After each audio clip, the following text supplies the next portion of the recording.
Hi, it's Alexis. And Christian from Tiny House Expedition. And we built our tiny house way back in 2014. With the help of friends and family, over 9 months of ups and downs and trial and error, it was all worth it in the end. We built a cozy custom home of our own that led us to an adventure of a lifetime. And now we're working on a shuttle bus conversion. In our DIY Tiny Home Build Stories series, we hope to inspire and empower you to take on your own build by yourself or with help. I needed help. I definitely needed help.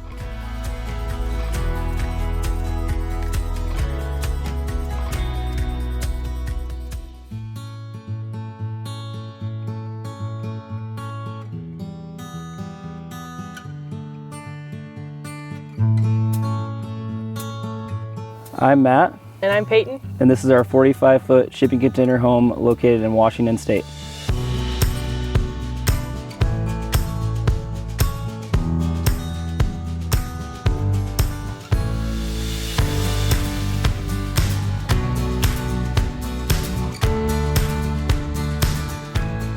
This wasn't the first thing that popped into our mind, was a container home. We explored like yurts, and we had the school bus before this. We were a little more mobile, but it's nice to like plant your roots somewhere and have a place to go back to when you want to, that you can call home. That's definitely really nice. Well, really it was what we could fit in this area.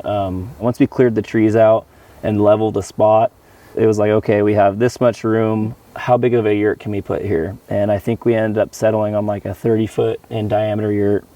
So I've just priced that out. And then I priced out the container. So price per square foot, it was cheaper to go with the metal container. Yeah, and I think for me personally, thinking about working with a circle versus working with kind of like a rectangle with squares, yeah, a little scary. So sticking with this was kind of a safe bet for us. Yeah, like putting cabinets on the wall in a yurt, it's like there's kind of a dead space back there, like a semicircle, I guess you'd say. We didn't really know how to navigate around that, and then like framing in there for like a loft, and this seemed a lot less intimidating for both of us, not being builders and just, basically learning off of YouTube.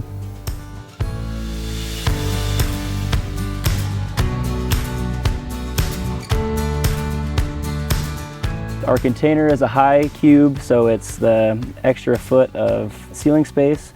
And one of the areas that Paiton was talking about where we saved money was the ecology blocks for the foundation. We got those for free from a property being demoed in the area, so we resourced that locally. So they're 2.5 feet off the ground, which creates a great crawl space to make plumbing connections and do repairs underneath the container. And then for the ceiling, let's start at the trim actually. That's reclaimed wood from a building that got tore down. And I sourced that locally as well, like I did for the foundation. Like a lot of things in here I try, if I could find it locally and cheaply, I would. And I think that's how we stayed right around that $20,000 mark versus like those $40,000 tiny houses you see. And then the ceiling is this 1/4-inch ply. It's a maple, it's a hardwood, and that turned out really nice. We just trimmed the seams with the cutoffs that we used. When we ripped the pieces. So we had those just laying around. Yeah, we used scraps a lot in here too. Like we tried to, before we burned it or whatever, we tried to use it in the space. These cabinets are secondhand reclaimed cabinets. We scored really lucky on these. They all come with soft shut hinges, which is a really nice feature that that was on the checklist of things we wanted with our cabinets. I like that we had the idea to use this cheap metal as a backsplash rather than buying tile. It went up super fast. It's really easy to wipe down. This post was a cutoff from our post from the lean-to. So it goes back to like using the scraps that you have throughout the project in other places has worked out well. And then another place we did that was around our sliding barn door. This is the same trim we got around the ceiling from that building that got tore down. So we used that to mount the rail system for the barn door, and that's worked out really great. Mm-hmm. Our shower, we custom built. These are MDF panels that have a flood coat of epoxy and then waterproofing red guard on the back. We have a tile niche, and then we just trimmed it out with that the stuff you see in like hotels, that white trim, because it looks all right. And this shower, we built it for under $50. So that was a huge seller for us rather than buying like a $200-300 insert. that was a no-brainer for us to just go ahead and build it ourselves.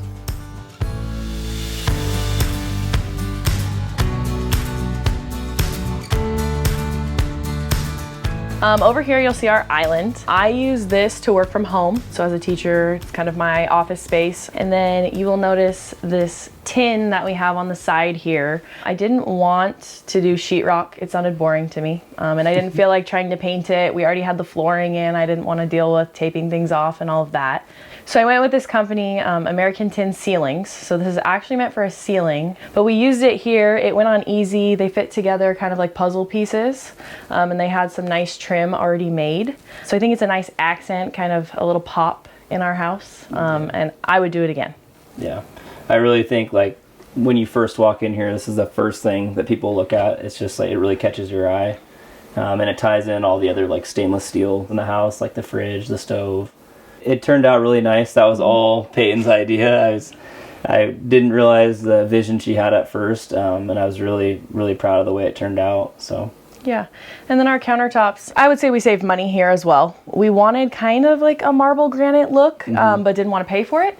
And so we just went Home Depot, you know, found a giant slab. We had to cut some to size and all of that. But I definitely think it saved us money just going with, you know, the Home Depot made ones. So yeah, it's a particle board laminate countertop. So it's not solid. It's kind of, I don't know what you call it, but there's a sheet of laminate on top and it has like a granite graphic on it. Yeah. It looks really nice. I'm really pleased with the way it turned out, and it was super easy to cut. So it's holding up well. Yeah.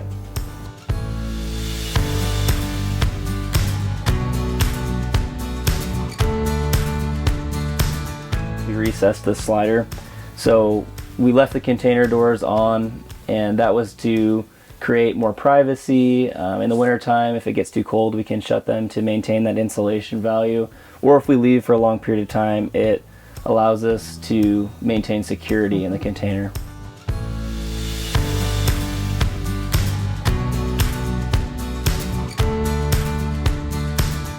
So we spray foamed the container walls, and I would say throughout the day, it's cold here where we live, and I just run this for now.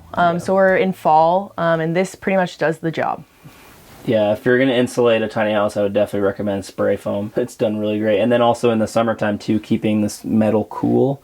When the sun hits this thing, it wants to just heat up. The spray foam has really been a nice barrier between that. And we actually also put fiberglass insulation over top of that. We did. So this thing is very well insulated, and that was a big ticket item for us, like when we were going down through the list of things we needed in this space.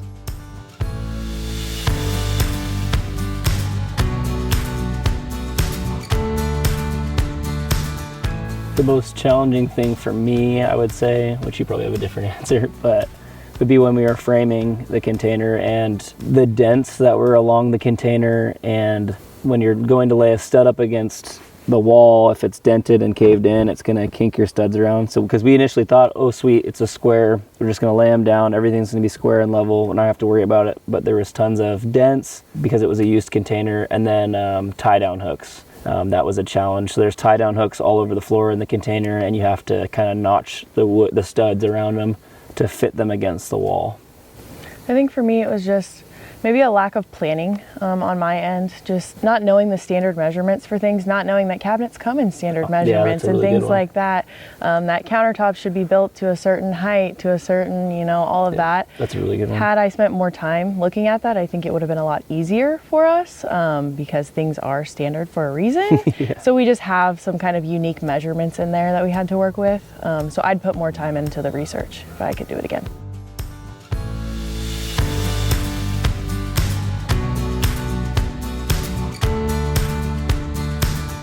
It's easy to like get a glamorous view of especially van life and that kind of, well, I think I almost encompass that all in the same culture, but tiny houses too, like a lot of it can look really glamorous. It can come off glamorous on YouTube, but there is a lot of work that you have to put in. So like Paiton said, do your research before diving in and just like purchasing a container. This stuff you see online is what people want to show you, I guess. So don't get sucked in too hard to that. Yeah, for us, before we actually even started converting our container, we looked on Airbnb and went and stayed in someone else's container I forgot to about kind that. of get a feel and decide if it was right for us. So I think to give other people that opportunity would be cool as well. Yeah, if you have the opportunity, go stay in a home you're thinking about building, especially like right now with like the movement you were talking about. There's lots of tiny houses, or I think they call it unique stays on Airbnb, but there's tons of places you can go and just try it out, and I'd recommend that. That was great for us. I forgot that we did that. We learned a lot. Yeah, like we looked at the space, like, oh, we don't really like that. Oh, we really love this. Let's incorporate that. Yeah.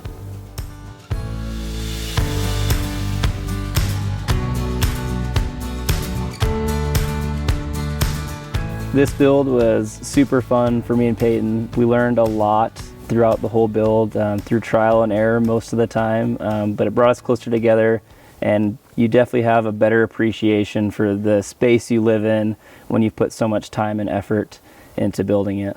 I think I personally learned a lot. I don't think I could even tell you what tool was what before we started.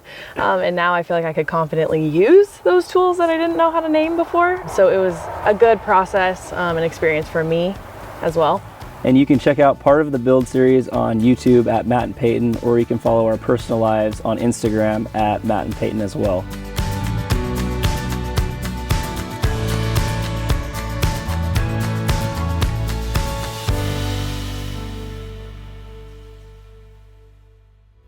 Hey, it's Alexis again. And Christian from Tiny House Expedition. Don't forget to like, comment, and subscribe. And to watch the full tour of the DIY tiny home you just learned about, click over here.